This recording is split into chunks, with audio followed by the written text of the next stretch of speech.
warahmatullahi wabarakatuh. Halo semuanya, kami dari kelompok 9, kelas 1C yang beranggotakan saya sendiri Wulan Suci Ramadhani, Saya Zidan Ardila. Saya Nashwa Zakira Salsabila. Saya Gea Febiana. Pada kesempatan kali ini kami membuat video mata kuliah anatomi fisiologi, yaitu menjelaskan tentang sistem kardiovaskuler. Sistem kardiovaskuler merupakan proses transportasi di dalam tubuh kita, terdiri dari jantung, pembuluh darah, dan darah, berfungsi mengalirkan suplai oksigen dan nutrisi ke seluruh tubuh kita. Anatomi jantung. Jantung terdiri dari 4 ruang, disebut atrium atas, atrium kiri, serta partikel yang terdiri dari partikel kanan dan partikel kiri. Atrium kanan berfungsi sebagai penampung darah yang rendah oksigen dari seluruh tubuh. Darah mengalir dari vena, cava superior dan inferior, serta sinus coronarius yang berasal dari jantung sendiri. Jantung memiliki katup-katup, yaitu katup antriventrikular dan katup semilunar. Katup antriventrikular adalah katup yang terletak antara atrium dan ventrikal. Memiliki 3 buah daun, katup disebut katup tricupit, dan katup yang terletak antara atrium kiri dan partikel kiri. Memiliki 2 buah katup disebut katup bicuspid atau mitral. Fisiologi jantung. Jantung memiliki 2 peran, yaitu 1 menerima darah yang kurang oksigen dari seluruh tubuh dan mengirimnya ke paru-paru untuk mendapatkan oksigen. 2. Memompa darah yang kaya oksigen dari paru-paru ke seluruh tubuh.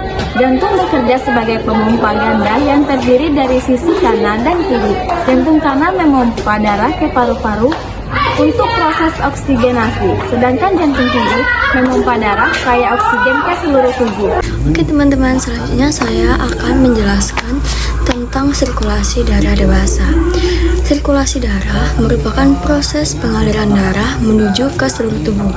Nah, sirkulasi darah dewasa merupakan proses yang kompleks di mana melibatkan yang pertama ada jantung sebagai organ pemompa darah, yang kedua ada pembuluh darah yaitu saluran yang membawa darah ke seluruh tubuh, dan darah itu sendiri yaitu cairan yang mengandung oksigen dan nutrisi.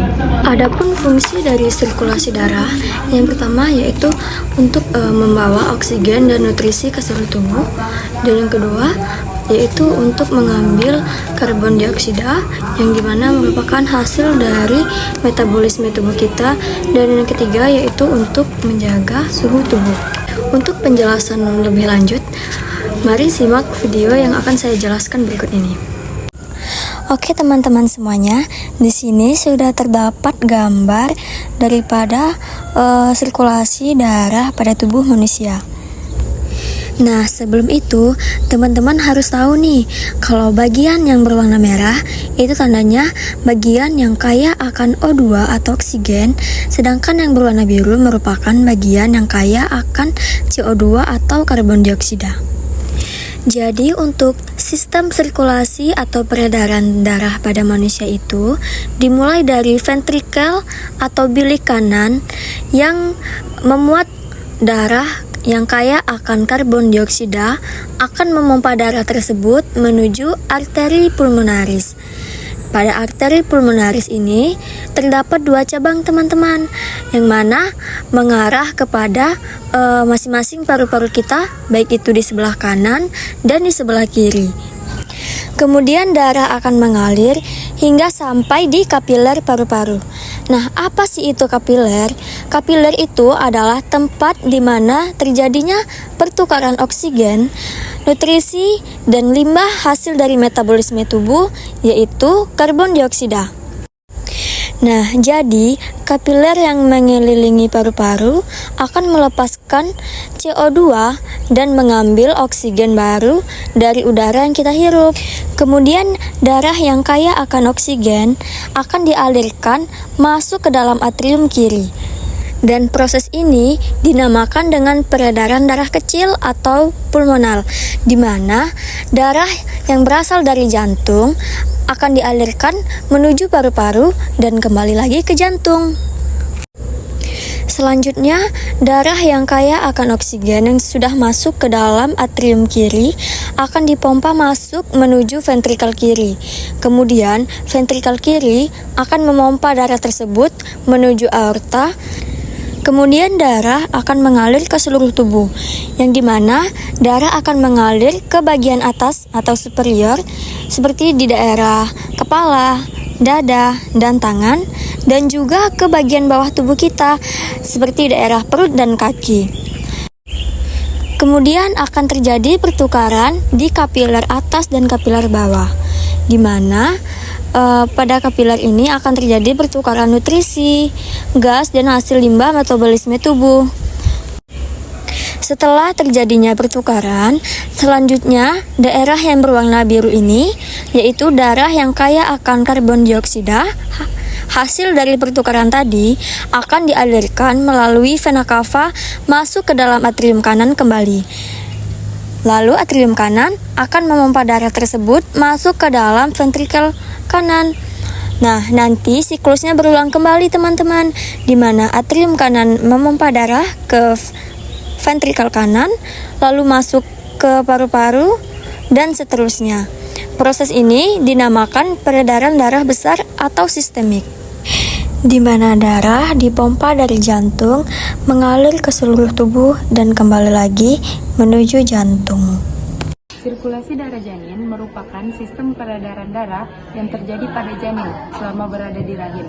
Masa ini janin belum menggunakan paru-paru sehingga oksigen dan nutrisi diperoleh dari ibu melalui plasenta. Lalu yang kedua, ciri-ciri sirkulasi darah janin memiliki ciri khas yang berbeda dengan sirkulasi darah dewasa.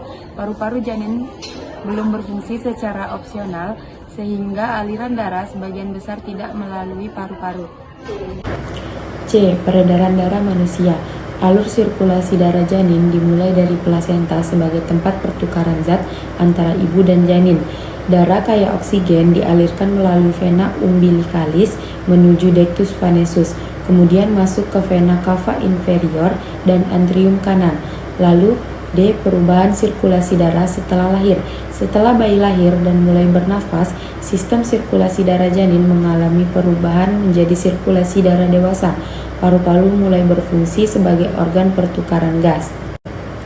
Lalu sistem sirkulasi darah janin.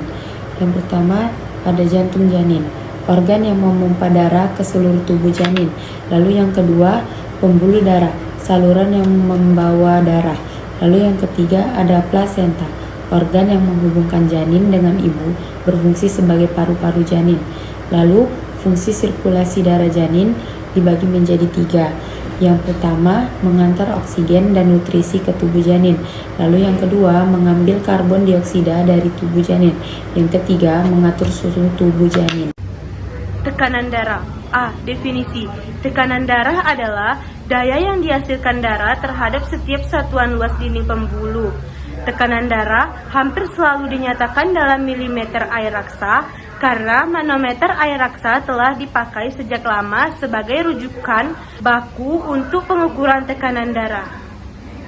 B. Fisiologi tekanan darah. Setiap 1 kali kontraksi, jantung pada orang dewasa normal akan memompakan 80 mm darah yang akan diedarkan ke seluruh tubuh. Paru-paru pada sirkulasi sistematik, sekitar 20% darah berada di arteri, 10% pada kapiler, dan 70% pada vena. Sementara, pada sirkulasi 7% berada dalam kapiler paru dan 93% berada antara arteri pulmonalesis dan pembuluh vena pulmonalis. Pada jantung, curah jantung dapat berubah-ubah oleh perubahan pada kecepatan denyut jantung atau isi kuncup, tekanan di dalam aorta, dalam arteri branchialis, dan arteri besar lain pada orang dewasa muda. Secara umum, peningkatan curah jantung meningkat. Denyut nadi. A. Definisi. Denyut nadi adalah tekanan secara cepat yang terjadi ketika ventrikel mendorong darah ke dalam aorta yang dapat dirasakan sebagai nadi. Denyut nadi adalah suatu gelombang yang teraba pada arteri bila darah dipompa keluar jantung. Pada jantung manusia normal, tiap-tiap denyut nadi berasal dari nodus sinoatrial, yaitu sinus normal. Denyut nadi normal Dapat dikategorikan sesuai umur yaitu dewasa 60-80 kali per menit, anak 80-100 kali per menit, dan bayi 100-140 kali per menit. B. Pengukuran denyut nadi. Cara terbaik untuk mengetahui denyut nadi adalah dengan melakukan palpisi di berbagai arteri seperti 1. Dorsalis pedis, 2. Tibia posterior, 3. Poplitea, 4. Femoralis, 5. Radialis, 6. Brachialis, 7. Carotis. Arteri radialis adalah tempat paling ideal untuk menghitung denyut nadi. Langkah menghitung denyut nadi adalah 1. Meminta pasien berbaring atau duduk dengan santai. 2. Tentukan lokasi arteri radialis. 3. Menggunakan jari tangan. 2, 3, 4. Palpasi sejajar dengan arteri radialis. 4. Menghitung denyut nadi dalam 1 menit.